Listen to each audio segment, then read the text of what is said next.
আমরা আল্লাহ পাকের জমিনে আল্লাহর খেলাফতের দায়িত্ব পালন করছি না। আমরা আল্লাহ পাকের জমিনে আল্লাহর নিয়ামতগুলো ভোগ করে আল্লাহ বিরোধী অপশক্তির স্বার্থ রক্ষা করছে।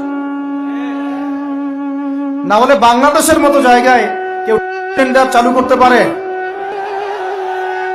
একটা 90% মুসলিমের দেশে কেউ সুদভিত্তিক ব্যাংকিং সিস্টেম চালু করতে পারে, মদের বার চালু করতে পারে, জেনার লাইসেন্স দিতে পারে, পতিতালয় লাইসেন্স প্রাপ্ত হয়, কখনো ওই যে যাত্রা পালা গান ঢাক ঢোল ডুগি তবলা বাজতেছে, কেউ প্রতিবাদও করতে পারে না। করতে গেলে তাকে বলা হয় সে মৌলবাদী, সে সন্ত্রাসী, সে জঙ্গি, উগ্রবাদী।